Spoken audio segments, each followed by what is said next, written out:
مرسی T V, پیغام رحمت۔ ابو بکر رضی اللہ تعالیٰ عنہ صدیق ہیں، خود نبی صلی اللہ علیہ وسلم نے ان کو صدیق کہا ہے۔ ایک حدیث پر غور کیجئے، صحیح بخاری کتاب و فضائل اصحاب النبی، حدیث نمبر 3686، انس بن مالک رضی اللہ تعالیٰ عنہ کہتے ہیں صعد النبی صلی اللہ علیہ وسلم الی احد، کہ نبی صلی اللہ علیہ وسلم احد پہاڑ پر چڑھے، ومعہ ابو بکر، اور آپ کے ساتھ ابو بکر رضی اللہ تعالیٰ عنہ تھے، وعمر، اور عمر تھے، وعثمان، اور عثمان رضی اللہ تعالیٰ عنہ تھے، تینوں کا ساتھ ہے، نبی صلی اللہ علیہ وسلم کے ساتھ ہیں لوگ۔ فرجف بہم، تو ان سب کو لے کر احد پہاڑ ہلنے لگا۔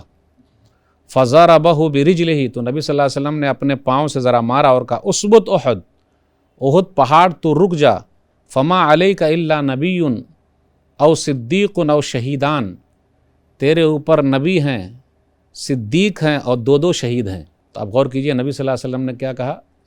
ابو بکر کے لیے رضی اللہ تعالیٰ نے صدیق کا لفظ استعمال کیا ہے۔ تو یہ نبی صلی اللہ علیہ وسلم کی طرف سے ان کو یہ مقام اور مرتبہ ملا ہوا ہے۔